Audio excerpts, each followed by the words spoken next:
Hi guys, me, Rusty, 78609, Central Texas, USA. This is June the 23rd, I think, Thursday, 2016. It's 8:18 a.m. Central Standard Time, and it's about 76 degrees. It's going to be another hot one. I've said that before. However, I had a comment from a viewer, and it's a good one, so I thought I'd do a short video about it. And basically, it's about buying a used Prius or a used hybrid. But buying a used car is buying a used car, okay? It says, Rusty, I have a question for you. I'm thinking about getting a used Prius. I like the fact they seem to be very reliable and do not often have a lot of repairs needed. What worries me is two things. I go long periods when I rarely use a car. Interesting. Maybe once a week, and live in hot South Florida. Would inactivity of the car decrease the lifespan of the battery? Good question. The second question is I do not see any local hybrid battery repair companies in my area. If your battery on your Prius goes out and you did not want to pay thousands of dollars to a dealer to repair, would you repair it yourself? Or are there dependable online sources to get rebuilt hybrid batteries? I see some 100K Priuses in my area for 4 to 5,000, which is doable, but do not want to shell out another 3,000 for a battery. I understand that. And hang on just a second, folks. I'm going to turn on one light up here. Try to make it work. But this is in my 26-foot RV, and I do not have a studio. So anyway, enough said about that. This is from my studios in Central Texas, USA. So, in answer to your question, which is fairly comprehensive, let me mention a few things. You're thinking about getting a used Prius. That's good, I guess. I mean, mine's a 2013. It's 3 years old. This is my third Prius. I like them.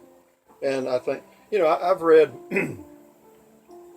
about Priuses with 300,000 miles on them, and the batteries still have not been replaced. I'm sure there's cases where they've been replaced much earlier. But let me tell you what really impacts the life of a hybrid battery, or any battery. Temperature. If the car has been kept or driven mainly in a cold, frozen country like the northern United States or Alaska or somewhere, chances are the batteries are ragged out after 10 years. And the same thing, extremes of heat. If you bought one from Las Vegas, Nevada, you get 115-degree temperature on a battery for 3 months. It's not good. It's not good. So, those are two things I'd take into consideration. But this guy says he's in South Florida or in Florida. And so that's a good place. Temperature there is okay. The only problem you've got there, of course, is humidity. Not a problem. That's not going to affect batteries. So, first question says, what? I go long periods without using the car. Now, you can store a Prius comfortably for up to 2 weeks. Now, that's what I've read. Have I ever done it? No. But I've read that, and it seems to be a consensus of opinion that 2 weeks is okay. Farther than that goes into la-la land. But even then, it'd be like storing any car for an extended period. You want to disconnect one of the battery leads because that way all the cute little things that are never off, like security and stuff in a car, in any car, will gradually drain the battery. And as far as using a drip charge, that's 6 to 5 and pick 'em. The reason I say that is drip charge battery chargers can and do sometimes overheat the battery and damage it. Okay, the 12-volt battery. I'm not talking about the Prius batteries. I'm talking about the 12-volt battery that starts the car. So, do a little Google search on that if you're going to store it and try to use a drip charge, because I do not think that's a good idea. I'd just disconnect one of the battery leads and go. The second question is, what? I do not see a local battery company, blah, blah, blah. Go on YouTube and watch some videos about how to replace the complete set of batteries on any hybrid, for that matter, whether it's a Prius or any other hybrid you're looking at. And I think you'll find that you can probably do it yourself, at least from what I saw, and I'm not a mechanic. I'm 70 years old. I wouldn't really want to do it, but I believe I could. And if I had a friend that was kind of mechanically inclined, which I do, called a son, an S-O-N, then I would have him spend a day, and I'd have all the stuff ready, and we'd just do it together. And that would cost about if you replaced all the battery packs, would cost you $1,200. That's using fairly, I would say newer rebuilt, probably doesn't matter. And that, $1,500, that's not a bad price to pay for a car that's, 10 years old, and then you'd have basically a new vehicle. Another thing I would recommend, it's only got to pay thousands. Yeah, in answer to that question, I would probably do it myself. But again, I would check. There's probably somebody in some of the larger cities near you that do battery replacements, and you can go to their place, plan ahead, and let them have all the parts ready. Maybe you'll have to put up a little up front to pay for it, but drive there and they can do it in 2 hours, 2 or 3 hours. If they've done it several times before, they can knock it out pretty quick. So with that in mind, the rest of this story is about, could apply to any used car, and I'll mention these things. Get a Carfax report. Carfax report will give you the history, complete history of that vehicle. And is that important? It can be. It'll cost you $30 to $40. So you can do it online, boom, boom, and so you're not, it's not like you'd lose a deal if you ran a Carfax report. Because if you find out that this car's had 10 owners, that's kind of iffy, okay? Or if you find out it's been used by a taxi cab company, this thing's probably ragged out. They don't get rid of cars that are in good condition, all right? And their timetable of getting rid of cars is just when they're about to go to hell, okay? As far as extended warranties on used cars, if it's under 10 years old, normally you can get an extended warranty of some kind. I do not recommend them because they cost anywhere from $800 to $1,500, and the average repair on a used car, based on what I saw the other day, was about $800 in the first 3 years. So again, I'm not too far. I'm not for extended warranties. I've used them on an RV and it worked okay, but as far as a used car, I don't know. I don't think so. I wouldn't do it. But again, Carfax is good. Another thing, if you do a Carfax and it just had one owner, you're dealing with, it's a one owner vehicle, that's a big plus, because they've probably, if they've kept that car for 10 years, they've probably maintained it, changed the oil, which is the big thing. And as far as tires, you can look at those when you're there. A new set of tires cost you $500, and so one owner's good. Also, before you actually go look at the vehicle, look at the neighborhood. Do a Google Earth thing or whatever you call it. And walk down the street and look at the neighborhood. See what the houses look like. This applies to buying any used product. I don't care what it is, because if it's a nice neighborhood, upper middle class or whatever, means they had the money to maintain the product, whatever it was, whether it's a car, motorhome, or whatever. And so that's always a good indicator. Now, if you go into a neighborhood where the windows are broken out, the front door is held on by duct tape, the chances are they did not maintain that car, because the difference between an oil change and a case of Budweiser, the choice was made. The Budweiser wins every time. So enough said about that. Gated communities would be good. Another thing that I thought of, what you could do is, of course, you want to check the batteries on any hybrid, okay? That's the normal thing, is to check you really can't do it.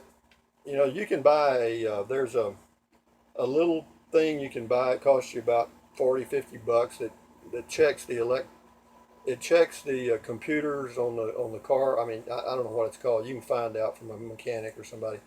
But but that doesn't tell you anything about the batteries. It'll tell you a lot about whether all the components are functional, and there's not a light that's fixing to come on, engine warning light, or repair this light.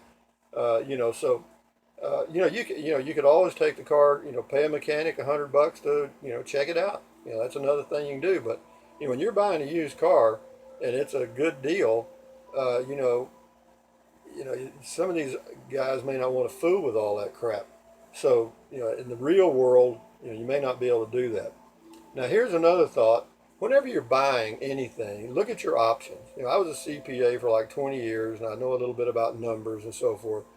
And hybrids really can justify their cost when gasoline prices are around $3 a gallon. Right now, you can't really justify a hybrid at between $2 and $2.50 a gallon. I mean, unless you're driving a hell of a lot of miles.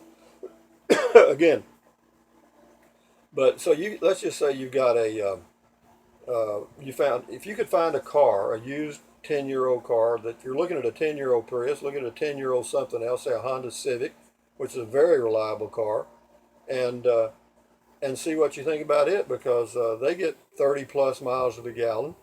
And the difference between 30 plus and, say, if you get a used 10-year-old Prius, if you get 50, you'd be lucky, but let's assume you do. And let's assume you drove 2,100 miles a month for easy math.